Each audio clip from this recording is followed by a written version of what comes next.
This episode of the 31 Days of Horror is presented thanks to patrons Chelsea Cochran, Bethany Williams, Connor McLean, Denise Pinto, Chris Barrow, Kit Kat, Seth Collins Midkiff, Richard Ramirez, and Charlie Stewart. If you'd like to learn how you can support the podcast and get rewarded, please visit the reward tiers at patreon.com/creepypod.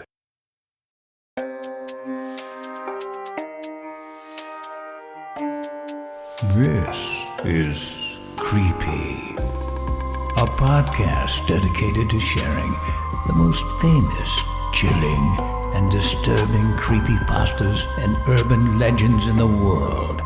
Whether these stories truly happened or are simply fabrications is for you to decide.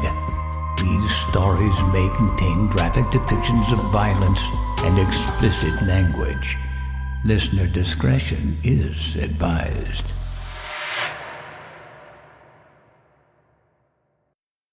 Creepy presents The 31 Days of Horror, Day 6, Tales from the Gas Station, Part 6, credited to Gas Station Jack, with guest narration by Owen McCune and Steve Blizin.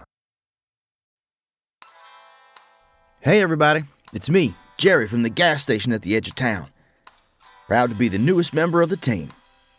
The owners were so impressed with how I managed to stay inside the store for several days without leaving or going insane, they offered me a full-time position while the regular clerk is out recovering from his leg injury. Happy Monday, y'all!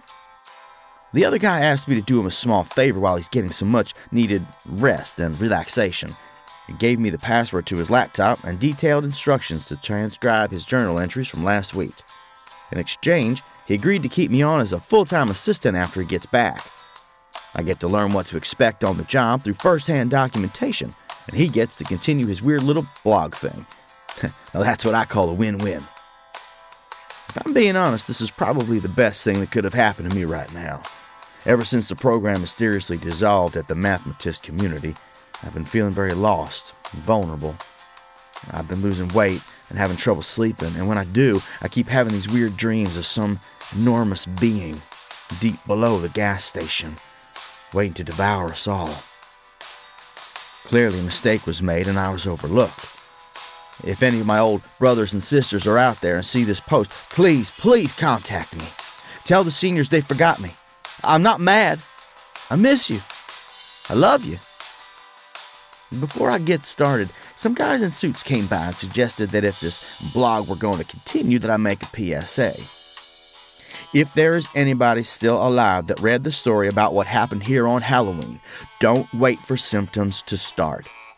Please go to the nearest emergency room or call the Center for Disease Control and tell them you are experiencing the effects of Romal's syndrome. Anyway, back to the journals. I'm going to do my best because the guy's handwriting is awful. But here's the parts I could read. 11/7/2017. The man in the trench coat was standing out back when I went to take out the garbage tonight. I don't know why the man in the trench coat keeps visiting my store or why I've never gotten a good look at him. He was standing at the tree line just beyond the dumpster, staring as he ever did. Tonight, I stared back. The hinge of his jaw began halfway up his face where his nose should have been. The edges pulled back to either ear in a skeletal grin. His tiny milky white eyes were beads behind the oily black hairline that hung down straight in bangs all the way to his cheek jowl. His impossibly wide mouth bisected the head between greasy hair and wet flesh. Drool, I'd assume. We stood there, 15 feet apart, staring at one another for what might have been 10 seconds or 10 minutes, until finally the man in the trench coat turned away. His legs bent funny, in a way that human legs shouldn't be able to bend, and he landed on all fours before galloping into the woods. I don't know if I've seen the last of the man in the trench coat. Holy shit! Did you guys read that? Well, this is some crazy shit. Sorry, Jerry again. I promise I'm not going to do the running commentary thing. I just had to say, Jesus, this is some weird stuff. I mean, I remember him telling me a couple weeks ago to go outside and talk to a man in a trench coat. I'm super glad I didn't now. What the hell? Okay, that's it, I'm done. Back to the transcriptions. The next page is soaked in blood and completely unreadable, so I'm going to have to skip that part. Hundreds and hundreds of them.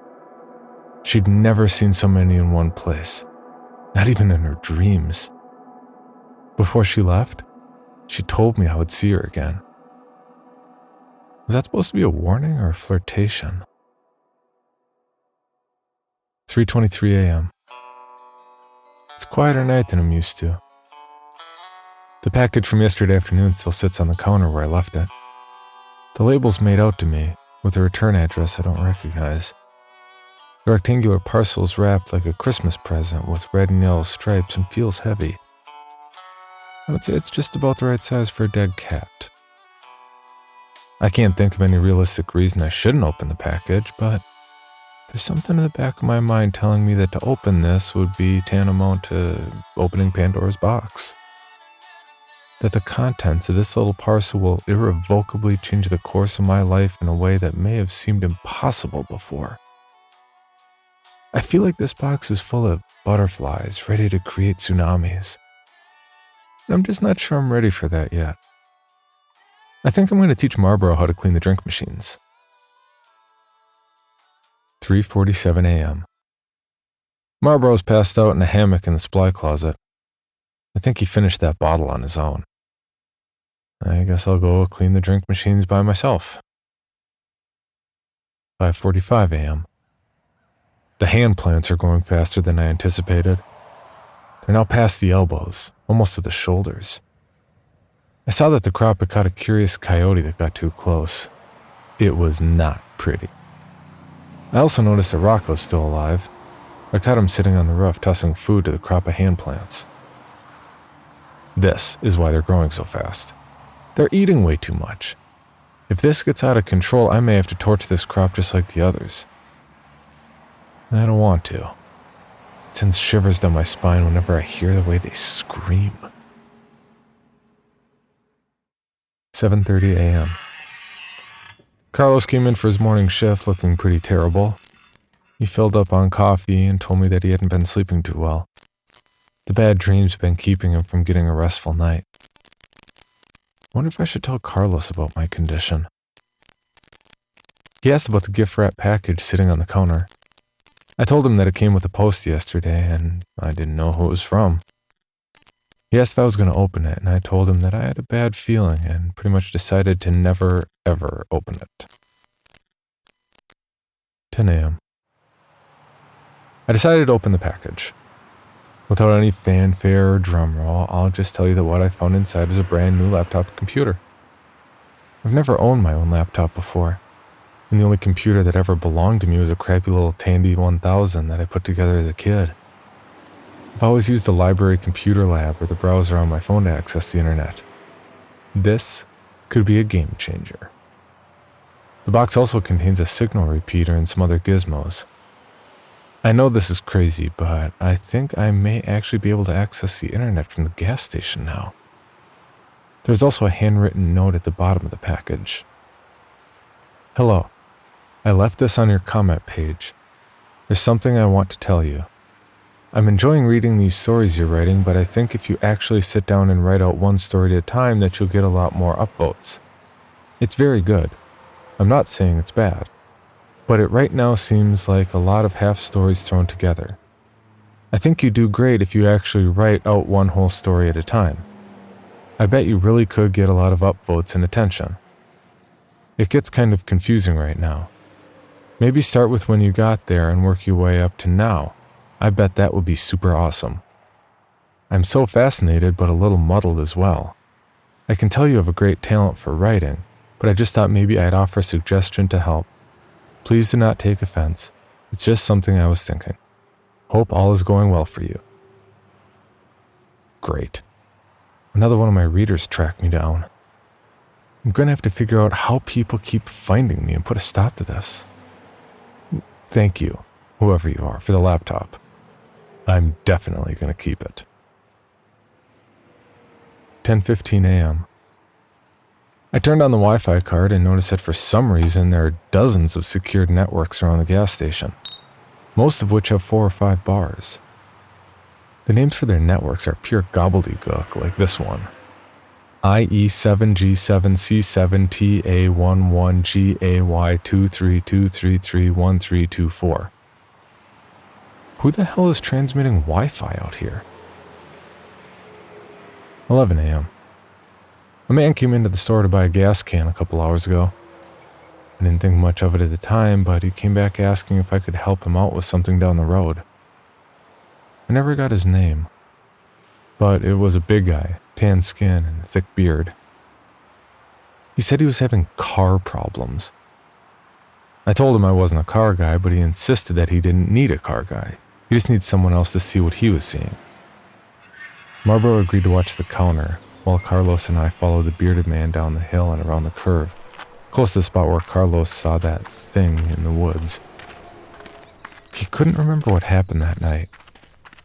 After we got everything sorted out with Spencer and things started to get back to normal, I asked Carlos what he saw in the woods that sent him running in such a careless panic. But he just shook his head and said he didn't know. And the mind's a funny thing, and memories aren't the most reliable. I realized that I'm not the only person from the gas station with a list of try and forget stories. The man's car was parked on the side of the road, close to the same spot that Kiefer's SUV was broken down. So my car started acting funny, the guy said as we neared his vehicle. I began to wonder why we walked this whole way, when our own vehicle would be quite useful in case of a dead battery or random bear attack. The guy kept going. I pulled over onto the side of the road when all my electricals started going haywire. I killed the engine. Then when I tried to turn it over again, nada. I could see at this point that the hood was open. The man was driving a big black SUV similar to the one Kiefer owned, but newer and shinier. I don't know what's so weird about that. You need us to call a tow or... The man cut Carlos off. Rudely, I might add. I popped the hood, but everything was in order. I thought maybe it just needed some gas, so I went up to the station. Then when I got back, I saw this. We rounded the front of the car and saw this he was being so vague about. A small oak tree, maybe 4 or 5 years old, was growing up from the ground beneath the car, through the engine, and stretched upward at least 9 feet. The trunk of the tree had swallowed a decent portion of the engine, and from the looks of the car had been parked there for years. Interesting, I said. And you're sure that wasn't there when you started driving? Before he could answer, he spun his head around and looked at the forest. You boys hear that? He asked. We stood there and listened, but I couldn't hear anything. No, I answered. Carlos shrugged. You boys know what an anglerfish is? The bearded man asked as he walked to the back door and opened it. Yeah, I guess, I answered. The bearded man pulled up a secret compartment from beneath the floorboard and retrieved a large automatic rifle. I'm not a gun guy, and I can't tell you what kind of gun it was, but it was big and impressive and cool looking. The guy checked the clip and clicked something on the gun that could have been the safety. Again, I'm not a gun guy, but it sounded super cool. Carlos put a hand on my shoulder and slowly backed away from the man with the gun, pulling me with him. But the man didn't seem to mind us one bit. He was focused on whatever he heard in the woods. If I'm right, you boys have an anglerfish in them woods. It's putting something out there to lure me in. Make me think I'm hearing something that I'm not. Then when I go out there looking for the one thing, bam! It attacks. Oh, like a siren? I asked. The man looked at me over his shoulder with a smirk and said, Yeah, like a siren. Y'all may want to get out of here. This could get dangerous. Don't worry about me. I've dealt with these things before. I'll be fine. The man pointed his gun and marched into the woods while Carlos and I made our way back to the gas station. 2 p.m. It's time for me to go home. I haven't used the laptop yet, but maybe tomorrow I'll start to type up these journals. 11:08. 6 p.m. It's getting dark so early these days. I notice that the bearded man's SUV is still at the bottom of the hill with a tree growing through it. I wouldn't call that a good sign. 11. I burn the rest of the hand plants. I finally know what's going on. A long time ago, I noticed what looked like strange mushrooms growing in a patch near a dumpster behind the gas station. I didn't think much about them, except it was strange that Rocco's brood wouldn't go near them. When I took a closer look, I could have sworn that they looked like baby fingers poking out of the ground. As the weather got warmer, I kept an eye on the crops. They started getting longer and looking more and more distinguishably similar to human fingers. I swear they even started growing fingernails. Sometimes I would see them bend at the digits, squash a bug that wandered too close. Eventually the mushrooms started sprouting leaves, and the finger sections continued to stretch out, creating what could only be described as hands. Human hands. They would ball up into fists during the daytime and open up in the moonlight.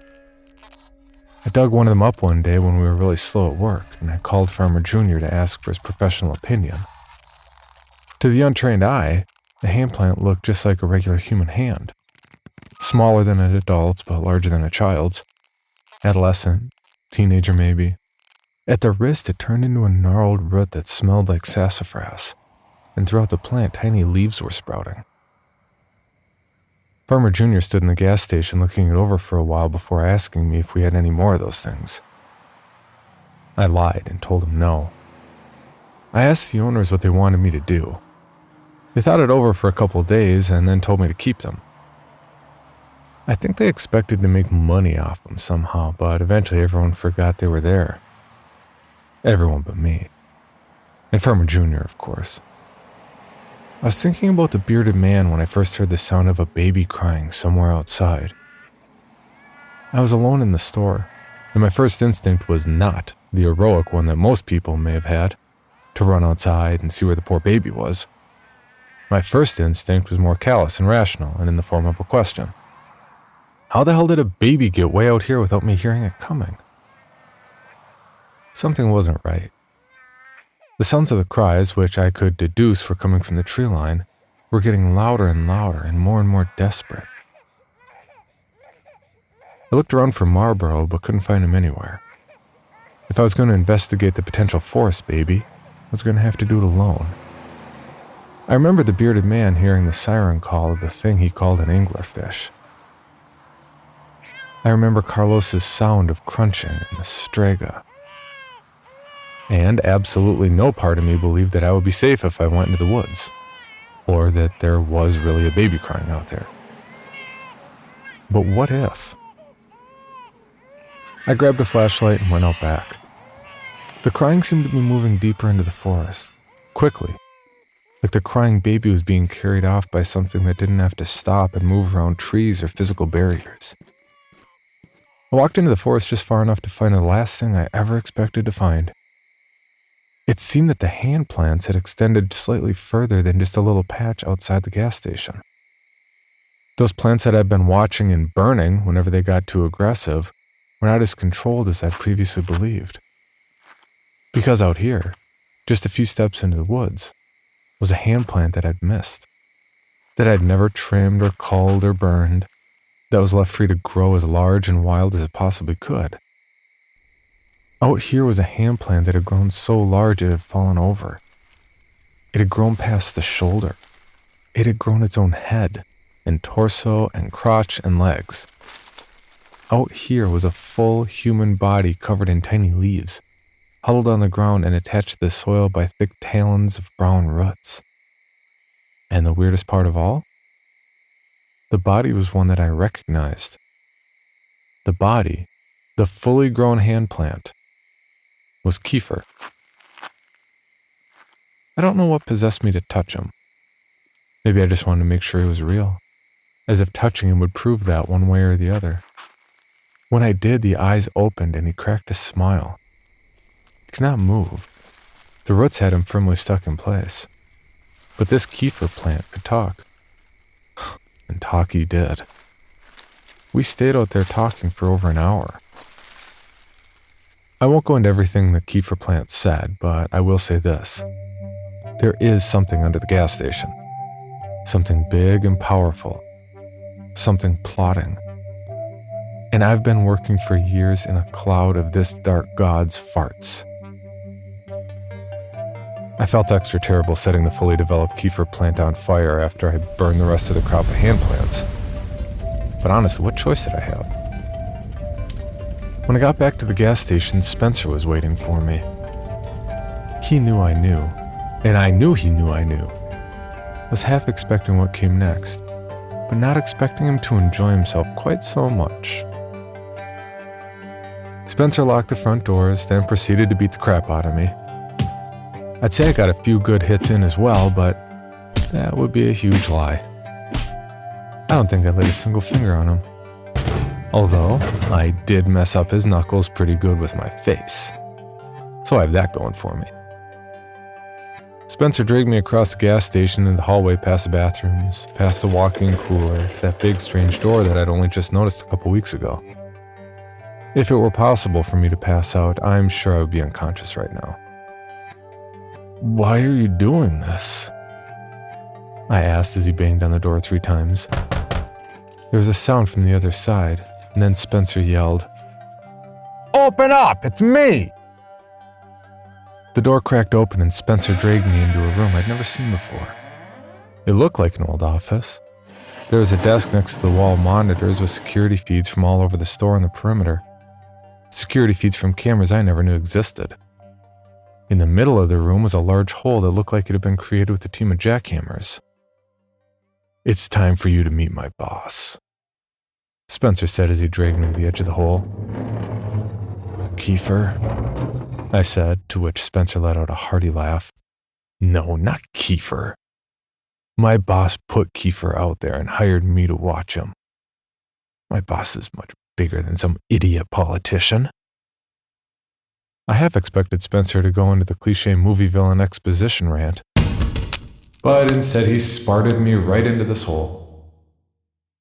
I think my legs broke. At least I assume that's what the bone poking out means, but hey, I'm no doctor. I'd be really worried right now if it weren't for the fact that I stole Spencer's cell phone in the scuffle. Just as I expected, Spencer had the same network as Kiefer, which means he somehow has service. I put in a call to Tom's direct number, so I'm sure he'll be along shortly. Until he gets here, I'm just passing the time, updating my journals. Somebody just dropped a laptop into this hole with me. Maybe it was Spencer. Maybe he thinks I'm dead. Maybe I am. Again, I'm not a doctor. Whoever it was, I think I might have heard the sounds of boot spurs clinking against the tiles as he walked away. I guess I'll boot this thing up and start transcribing my journals before it's too late. Okay, so this is the last of his journals. You're probably wondering to yourself, where was Jerry while Spencer was beating the crap out of poor old Jack? Well, I'd gone into town to see a movie. Yes, I went and watched Thor Ragnarok. If you haven't seen it, go see it. It was awesome. I guess I'm lucky I went when I did. Otherwise, the Spencer guy might have tossed me into that hole as well.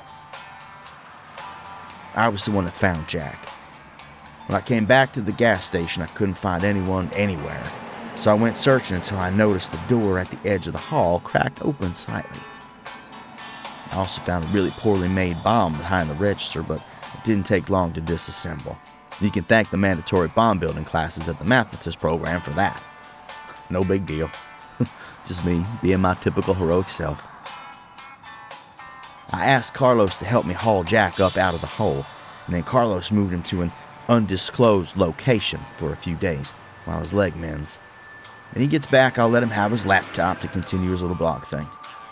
Until then, It's just me, Carlos, and the raccoons. How does Jack usually end these things? Oh yeah, to be continued. Edit.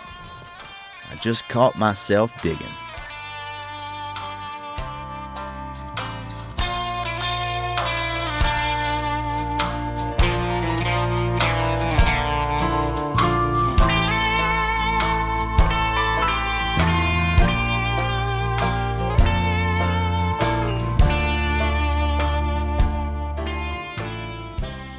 For more information, including pictures and videos of the stories told on this podcast, or to suggest stories for future episodes, please visit us at CreepyPod on Twitter, Instagram, and Facebook, or email us at creepypod@gmail.com. All stories told on this podcast can be found at creepypastawikia.com and are protected by a Creative Commons license. Some rights reserved unless otherwise stated.